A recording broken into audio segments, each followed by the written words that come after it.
One of the best side effects of following Ken Klippenstein on Twitter is that he is great. He is a watchdog for hypocrisy coming from the right. And I saw a few examples having to do with right-wing pundits and personalities on these lockdown protests.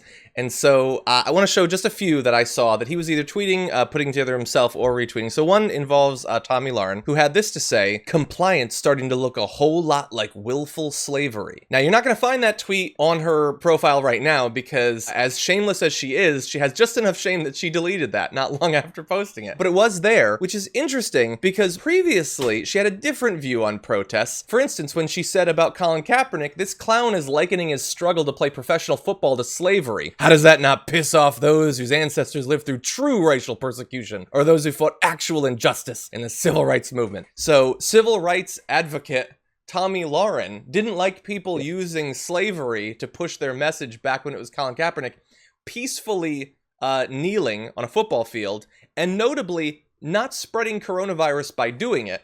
But now, if we go along with this, we're no better than slaves, Jordan. Yeah. I mean, even the phrase willful slavery. Just think about that for a second. Yeah, what does she think that slavery is? Yeah. You like signed up. It was like an internship. God damn. Sorry, I don't know if we're allowed to say that. No, you are. They weren't poorly paid. They were slaves. God. Yeah. Willful slavery is a really funny term. But again, it just reflects it's like the people that are propped up by right-wing media institutions are just kind of like useful idiots. Mm-hmm. Tomi Lahren is just, oh, good God. It's just kind of like the lowest common denominator type arguments, pandering to, just the typical like falling back on the Second Amendment, an absolutist First Amendment thing when it's convenient, just patriotic, like fascist garbage. I mean, the hypocrisy isn't really new for her. This is the same person who had American flag themed yoga pants. Her line of American flag themed yoga pants that went for like $90 a pair, but they were made in China. Exactly. After like championing Trump's like Made in America legislation or efforts. Mm-hmm. So just like, at the end of the day, all these people will lean into that type of rhetoric when it's convenient for personal gain. But if it comes down to it, she's going to go wherever the lowest cost of labor is, or wherever the crowd is going, so she could benefit the most, profit the most, and increase her reach the most.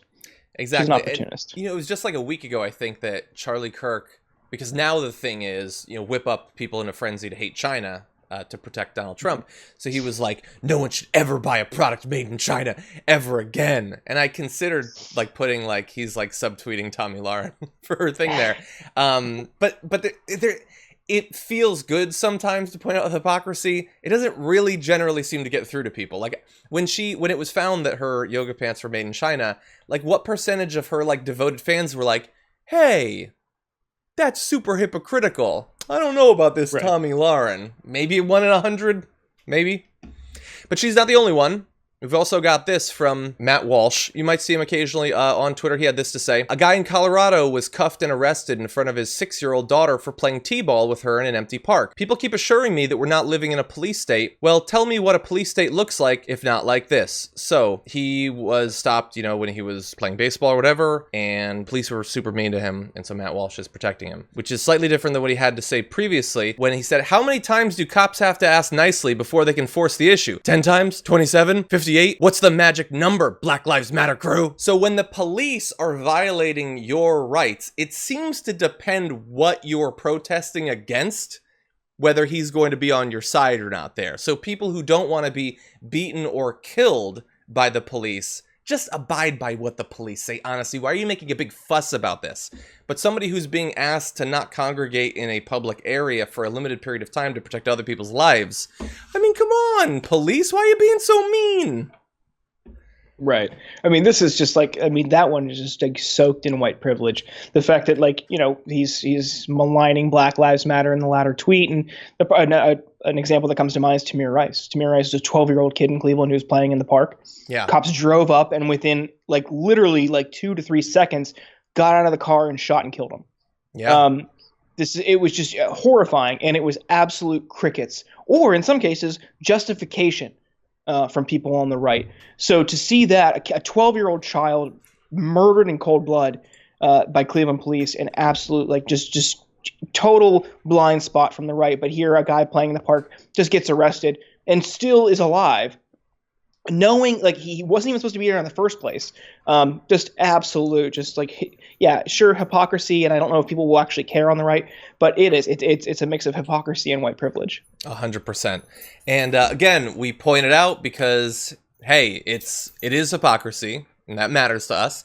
Also, it's a little bit fun, but not because it's going to make any difference, because the grift goes on. You can't stop that train, baby.